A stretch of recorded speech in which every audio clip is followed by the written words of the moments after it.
technology landscape is constantly changing, right? It's changing the way we see the world. It's changing the way our devices see the world. Do we all remember when we first got excited about touching screens? Yeah? Can we raise our hands? That's still amazing. Don't worry. Don't have to get rid of anything. But I remember back in 2002 when Minority Report first came out. Do you all remember this movie? Exactly. The sensational moment when Tom Cruise waved his hand and this ultra sleek dashboard materialized seemingly out of thin air, right? And I remember thinking, I'm throwing all my stuff away. I need that like right now. Well, we're all here because we have this burning curiosity about what's next, right? That's why we're at CES.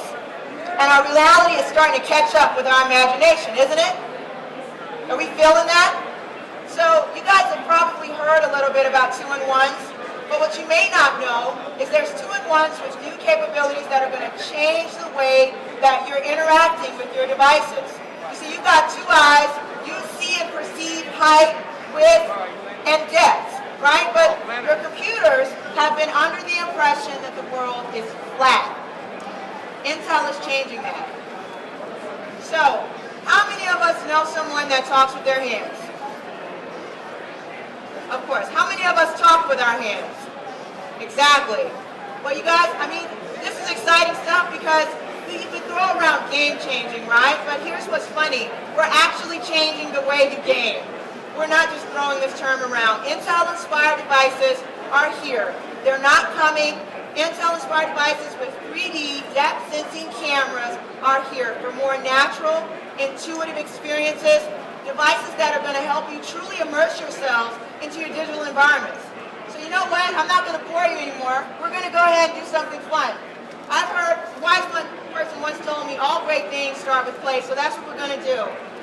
We're going to queue up a game, and I'm going to show you guys exactly how this stuff works. All right, so I've got my lovely assistant, Yuri. Isn't he cute? All right, so Yuri and I are both with Real Sense. Yuri knows how all this stuff works. And I'm sure you all remember when you were kids and you used this natural hand movement to control like invisible stuff.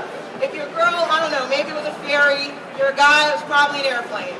But what he's doing is using that same natural hand movement to control a spacecraft. Now, the gesture that he's going to make to fire, he's closing his fist. It's pretty cool stuff, right? Now, this is actually a community-created game. We had a competition for developers because we wanted to see the ecosystem. You know, it's awesome to have technology like this, but we got to cultivate interest and get that content out there. But you know, that's not even the most exciting part about what we're talking about today. We've got industry-first technology.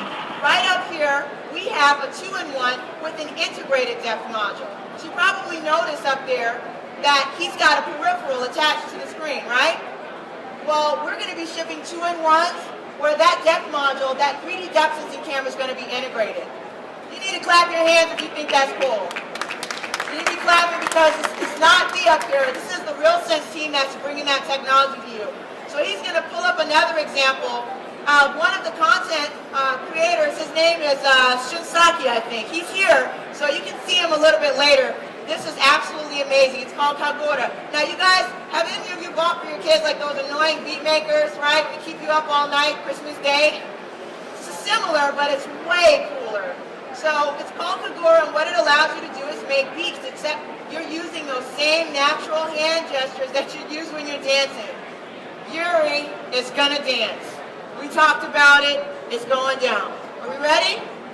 All right, so what you're seeing there are the instruments. That's what the icons are. This also came from the Pricey Challenge. That was another challenge that came from us wanting to see that ecosystem, right? Get more stuff out there for you to play with. So when he moves his hand right across the Z-axis, that's that depth camera that's allowing him to manipulate things in the depth plane. He can move the tempo up. He can bring it down. He's making beautiful music. We talked about him doing the Harlem Shake, but he looks really focused, so I'm not going to make him do it. Now turn the tempo up. That's what's happening over here on the right side.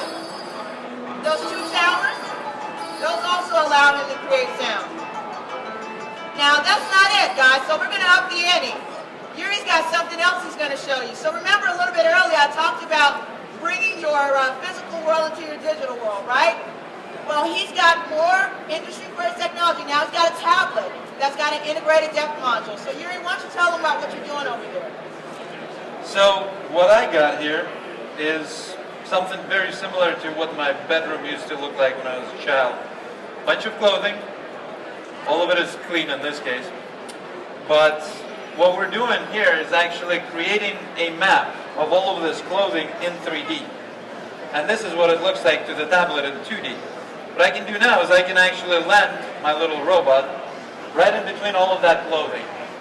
Now the robot knows what the map looks like. So I can tell the robot to, for example, why don't you go ahead and go on top of this t-shirt. You can see that with ease he checks, he scans, and off he goes now on top of those little blocks. Now you might think that this is predefined, but it's not.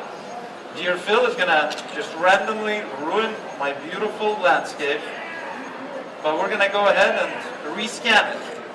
Now that we have a new t-shirt, our robot is going to know that something else is going on. And so you can see that live, everything gets rescanned, landscape looks different, and robot still can move around. Because when I was a child, to me that wasn't the mess that my mom was telling me to pick up. No, that was my playground. Those were the forests, those were the trees. And this little robot was my little army dude. Let's go right here. Pop him right in the middle. And it's going to go there. And if I'm going to go ahead and hide, you can actually see that the robot disappears because of the occlusion. Because it doesn't exist anymore. How about that? You like that?